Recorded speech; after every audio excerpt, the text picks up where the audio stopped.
Most people think about money all wrong. They think the solution to financial freedom is to earn more, to get a promotion, to start a side business, to work harder.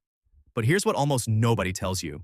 The people who actually reach a point where they make $10,000 a month without working are almost never the highest earners. They're the people who figured out something completely different. They figured out how to make their money work instead of constantly working themselves. My name is Ian, and over the past 15 years, I've watched people approach wealth in dozens of different ways. Some chase stocks, some flip real estate, some build businesses from scratch. But the ones who actually reach the milestone of $10,000 in monthly passive income through dividends, they did something that looks boring from the outside but is absolutely mechanical on the inside. They built a machine. And once that machine is running, it doesn't care if you're working or sleeping, if the market's up or down, if you're paying attention or completely ignoring it. The dividend milestone I'm talking about is when your investments pay you $10,000 a month without you selling anything, without you timing the market, without you doing any work at all. Your portfolio is literally sending you money every single month just because you own pieces of companies that are profitable and willing to share those profits with shareholders. Most people never even calculate whether this is possible for them. They assume you need to be wealthy to start with, or that you need some special knowledge. They assume it takes decades, or that it only works for rich people. All of those assumptions are worth questioning. Before we dive into how this actually works, make sure you hit that subscribe button because we're going to cover something that could literally change your entire financial trajectory.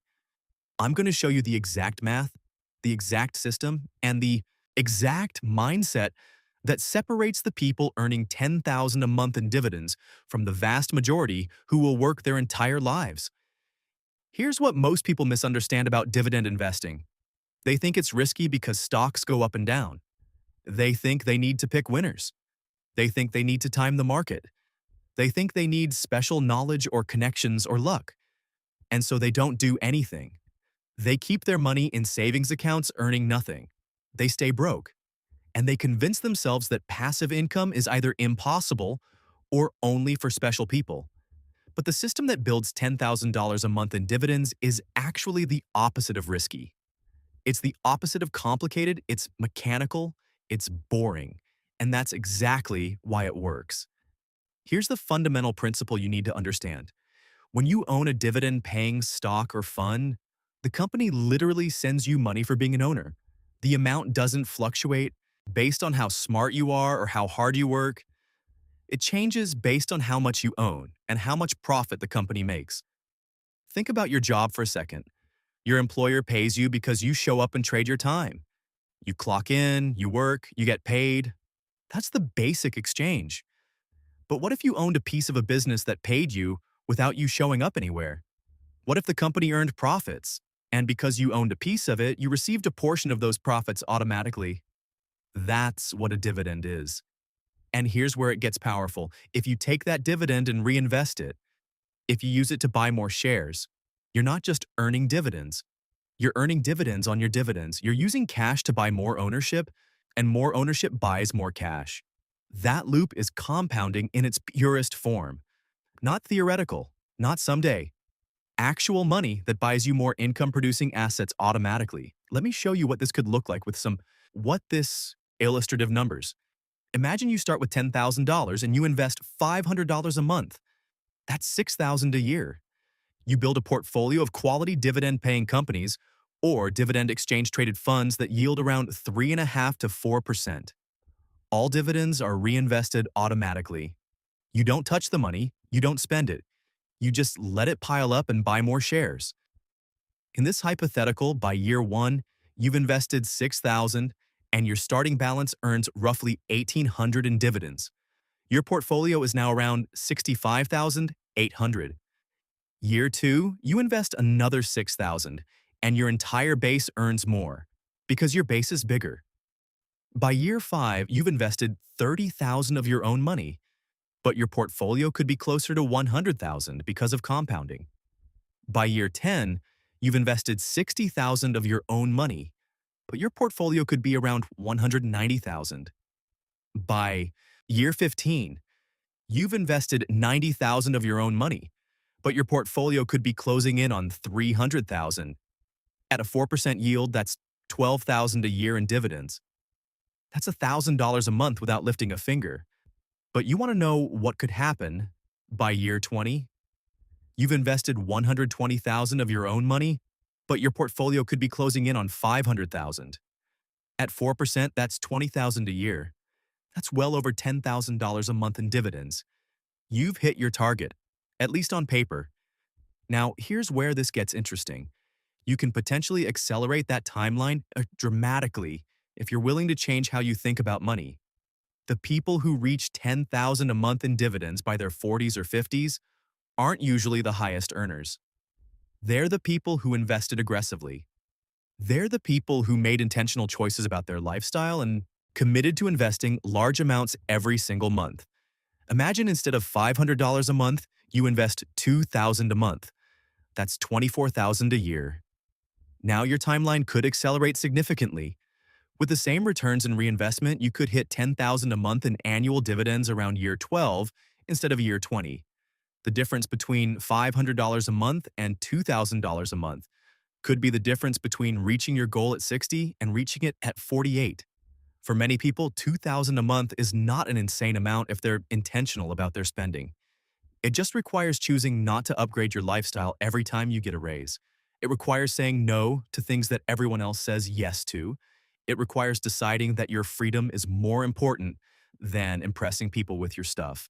Let me walk you through a realistic scenario because people understand themselves in stories. Sarah is 32 years old.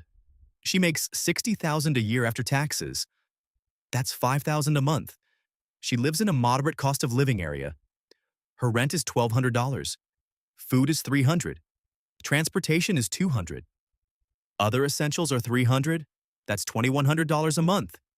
She has $2,700 left. Most people would spend that on entertainment, clothing, restaurants, upgrades. Sarah decides to invest $2,000 of it and spend $700 on enjoyment. She automates $2,000 every single month into a brokerage account. She buys Dividend exchange-traded funds. She sets dividends to reinvest. And then she completely ignores it. In this scenario, by year 1, she's invested $24,000. Her portfolio is around $30,000 with compounding. By year 5, she's invested $120,000. And her portfolio could be around $160,000. By year 10, she's invested $240,000. And her portfolio could be around $400,000. By year 15, she's invested $360,000. And her portfolio could be around $650,000.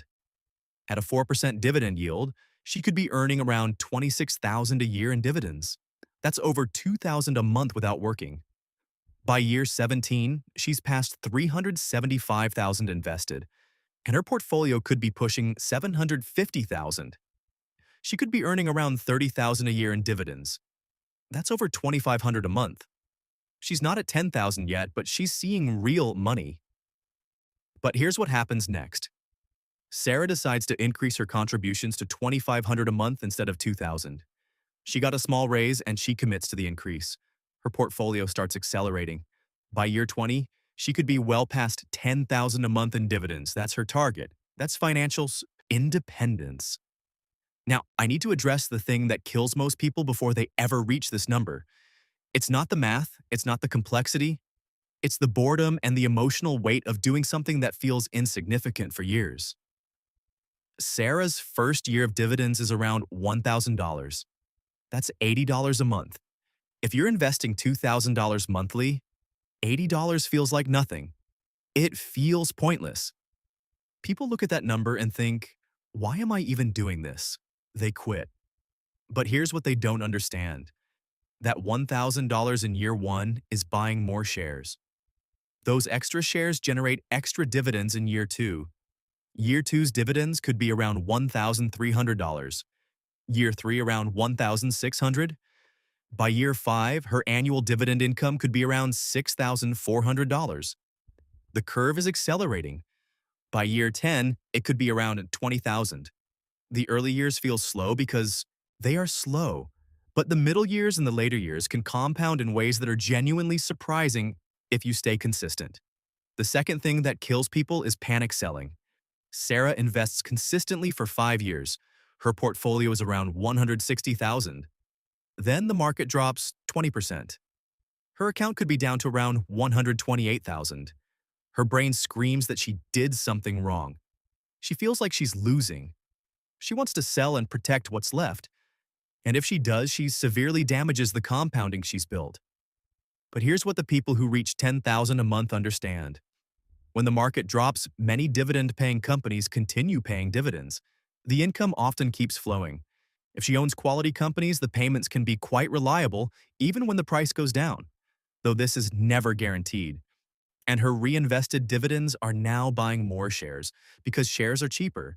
That market crash, while emotionally painful, could actually be accelerating her path to 10,000 a month. The people who panic sell damage their future. The people who keep investing can accumulate ownership at lower prices. The third thing that kills people is lifestyle inflation. Sarah's on track. She gets a raise to 65,000 a year after taxes. That's about 500 extra every month. Most people would spend it. Sarah would probably spend 50%, but she commits to investing 300 of it. Just that choice, just refusing to let her lifestyle expand as fast as her income grows, could change her timeline. She might go from hitting 10,000 a month by year 20 to hitting it by year 18. 2 years might not sound like much, but at a certain point in your career, 2 years could be the difference between retiring at 52 and retiring at 50.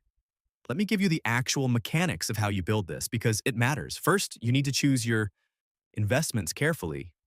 Not all dividends are created equal. Some companies pay high dividends because they're strong, mature, and stable. Some pay high dividends because they're desperate. Sometimes the yield looks huge because the stock price collapsed and the market is screaming that something is wrong. If you chase those high-yield traps, you can get seriously hurt. A dividend cut hits you twice. Your income drops and the stock price usually falls even more. So the entire strategy depends on one principle: quality over yield. You want boring companies that have paid increasing dividends for decades.